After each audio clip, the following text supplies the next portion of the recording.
अब वीर बारबरी आपको सत्य का भान करवाएंगे।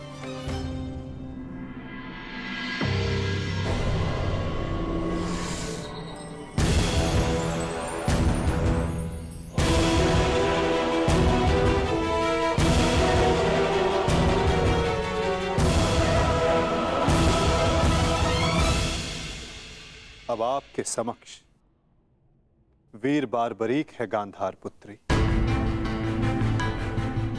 जो आपके पौत्र भी हैं, जो इस युद्ध के एकमात्र दर्शक हैं।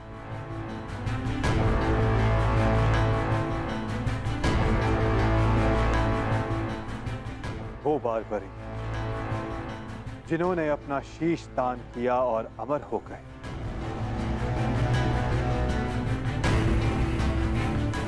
अब वही आपको सत्य का ज्ञान करवाएंगे।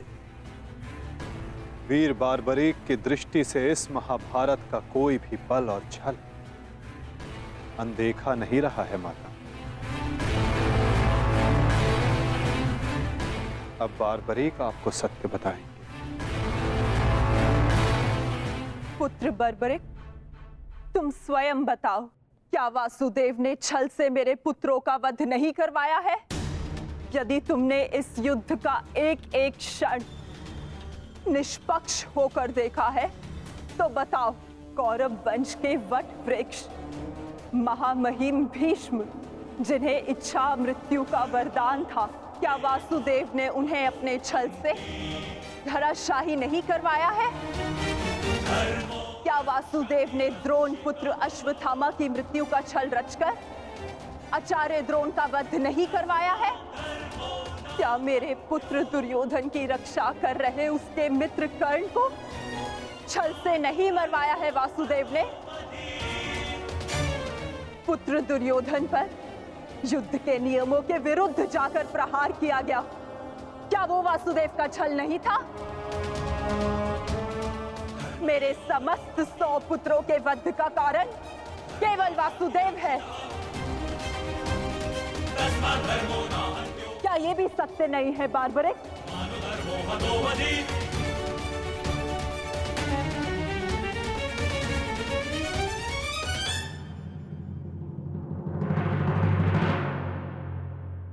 मैं आपसे सहमत हूं माते। ये सब स्वयं वासुदेव ने करवाया।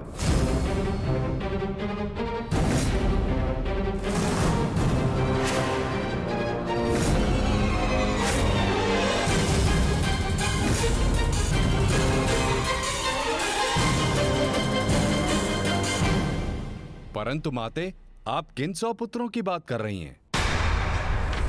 कौन भीष्म, कौन कर्ण, कौन द्रोण और कौन अभिमन्यु? सत्य तो यह है माते कि कुरुक्षेत्र में कोई था तो केवल एक पुरुष, वासुदेव कृष्ण। न कोई भीष्म, न कोई द्रोण और न ही अंगराज कर्ण। जिस पर प्रहार हुए वो वासुदेव ही थे, और जिसने प्रहार किए वो भी वासुदेव ही थे। उनके अतिरिक्त कुरुक्षेत्र में कोई और उपस्थित नहीं था माते। ये तुम क्या कह रहे हो बर्बरिक? इसका क्या अर्थ है? इसका अर्थ शब्दों से नहीं, दृश्यों से समझ आएगा राजमाता।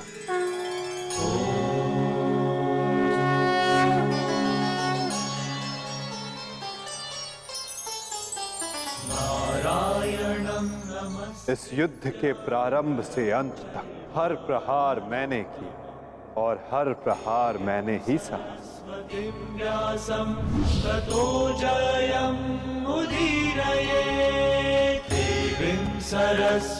धर्म स्थापना के लिए धनुष, गदा, खड्ग, ये सब मैंने ही उठाए, और इन सारे अस्त्रों का हर एक प्रहार मैंने ही सहा।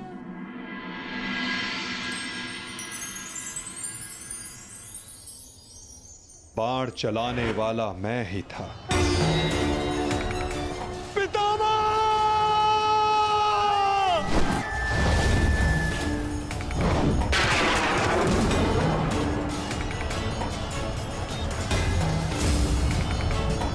और उस बाण को अपने शरीर पर लेने वाला भी मैं ही था।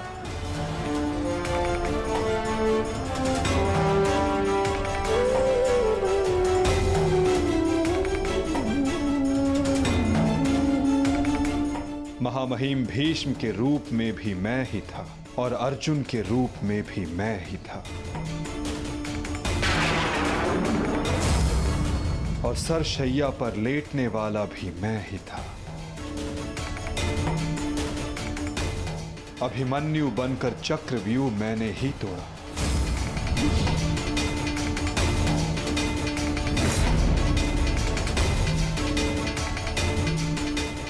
वापस आओ अभिमन्यु, लौट आओ, व्यूह में प्रवेश मत करो। विश्वास कीजिए दात्री, मैं इस चक्रव्यूह को तोड़ सकता हूं, और यदि मेरा सर कट भी जाए तब भी आपका सर गर्व से उठा रहेगा।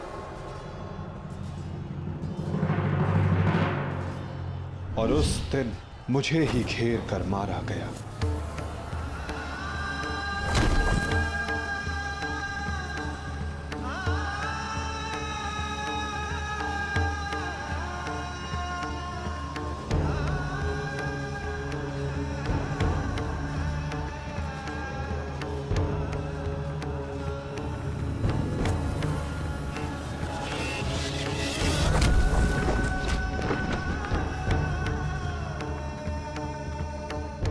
वो मैं ही था जिसने द्रोणाचार्य से कहा कि अश्वत्थामा मारा गया। आपने बिल्कुल सही सुना आचार्य द्रोण। अश्वत्थामा मारा गया। द्रोणाचार्य के रूप में अस्त्र त्यागने वाला भी मैं ही था।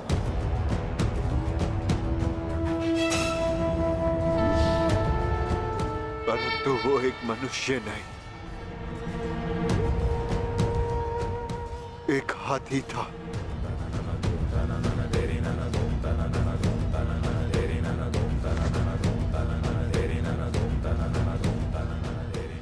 अश्वत्थामा!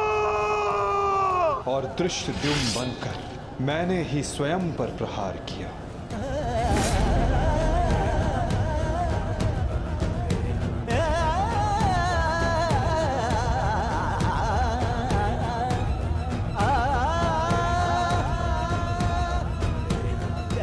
और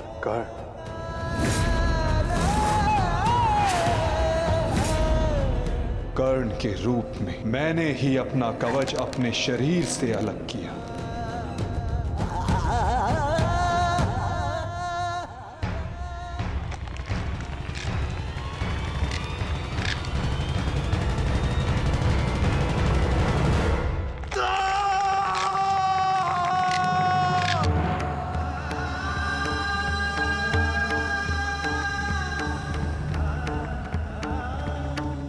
और युद्ध के मध्य में मेरे ही रथ का चक्र धंसा और मेरे ही आदेश पर मैंने ही स्वयं पर अंजलि का अस्त्र चलाया। अंगराज को मुक्त करो पार्थ, अंजलि का अस्त्र का प्रयोग करो।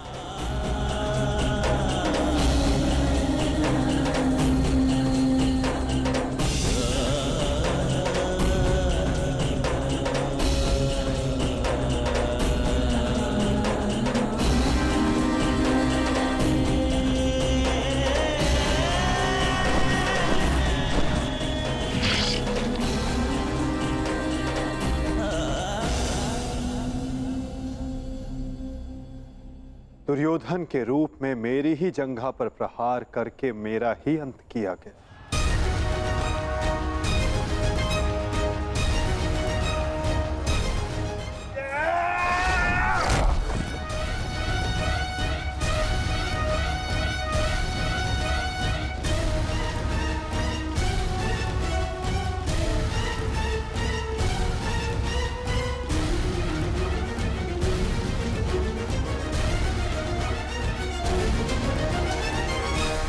द्रुपद हो या धृष्टद्युम्न, विकोदर भीम हो या अर्जुन, सब में मैं ही था।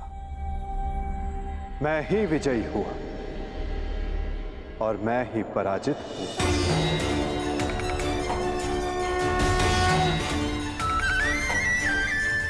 सबसे अधिक प्रहार मैंने की,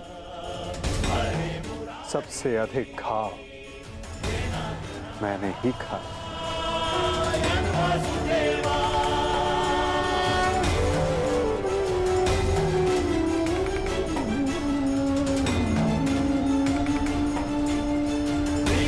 गोविंद 18 दिनों के इस महासंहार हर बार मृत्यु मेरी ही हुई। गिरता था जो घायल होकर रणभूमि में वो मैं ही था। अश्वत्थामा के अंगों से रक्त पीप श्वेत बनकर मैं ही युग युगांतर तक भटकूंगा। जीवन मैं तो मृत्यु भी मैं ही।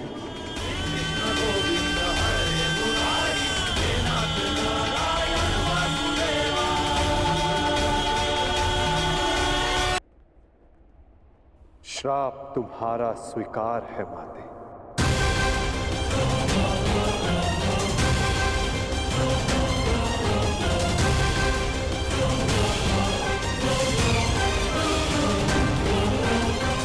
परंतु जब सब आपने किया तो ये माया क्यों मेरे वासुदेव? आप सब एक क्षण में ठीक कर सकते थे, तो फिर ऐसा आपने क्यों नहीं किया? फिर उन प्रतिज्ञाओं का क्या होता माते, जो सबने ली थी? उन अपराधों के दंड का क्या होता, जो सबने किया? उन कष्टों का पुरस्कार क्या होता, जो धर्म ने सहे? उस सीख का क्या होता, जो इस युद्ध में हुए हर मृत्यु से मानव जाति को मिली, और जो संसार में प्रलय आने तक उनका मार्गदर्शन करेगी?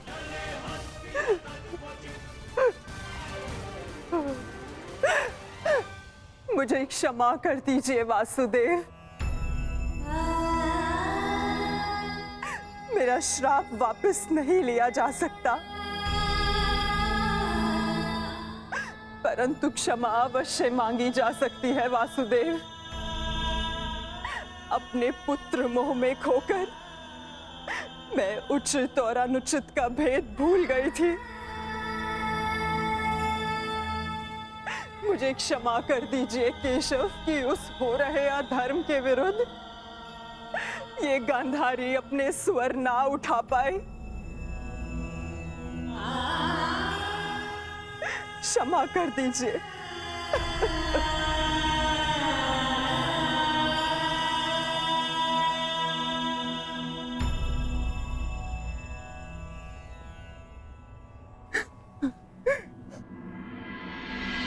नहीं माते, किसी का अंत किसी के श्राप से नहीं होता। यदि किसी का अंत होता है तो स्वयं के पापों से। यदि यदुवंश का अंत होगा तो आपके श्राप से नहीं माते, अपितु स्वयं के पाप कर्मों से।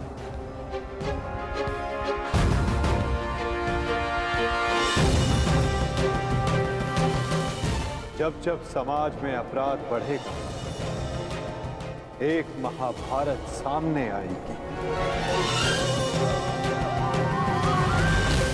अपने ही अपनों को काटेंगे, कभी कुरुक्षेत्र में तो कभी द्वारका में।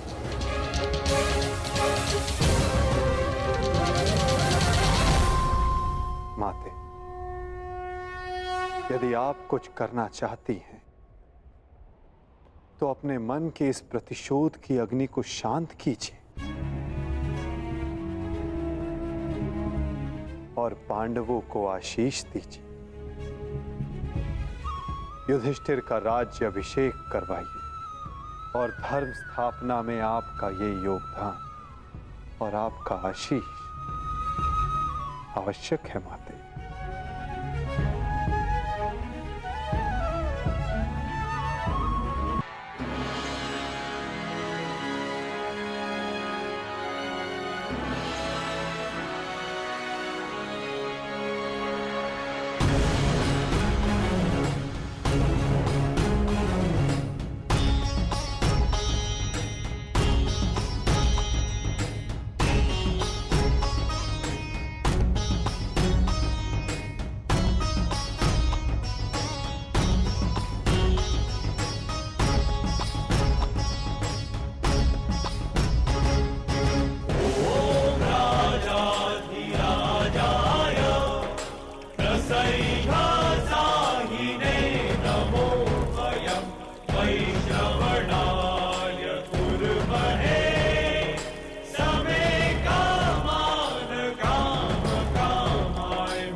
सम्राट युधिष्ठिर की, सम्राट युधिष्ठिर की, सम्राट युधिष्ठिर की, सम्राट युधिष्ठिर की।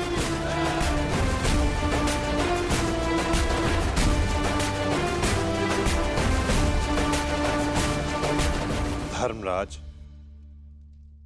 केवल एक ही वीर था जो परिवर्तन के लिए अंतिम श्वास तक लड़ा। महारथी सूर्य पुत्र कर्ण।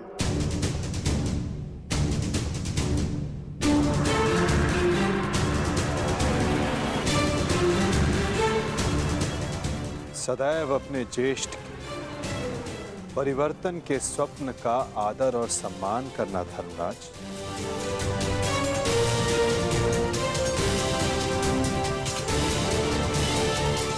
सम्राट पद पर स्थापना के पश्चात मैं पहली घोषणा करता हूं, हस्तिनापुर में अब जन्म निर्धारित व्यवस्था का अंत किया जाता है।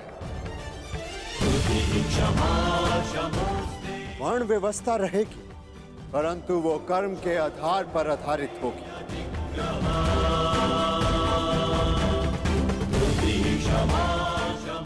सूत हो या शूद्र हो, सबको शिक्षा का समान अधिकार दिया जाएगा और योग्यता के आधार पर काम, सम्मान और समानता का अधिकार सबको दिया जाएगा। यही धर्म स्थापना की नींव है और यही परिवर्तन का प्रारंभ। सम्राट युधिष्ठिर की, सम्राट युधिष्ठिर की, सम्राट युधिष्ठिर की, सम्राट युधिष्ठिर की। मुझे विश्वास है कि मेरे पश्चात परिवर्तन का अध्याय प्रारंभ होगा।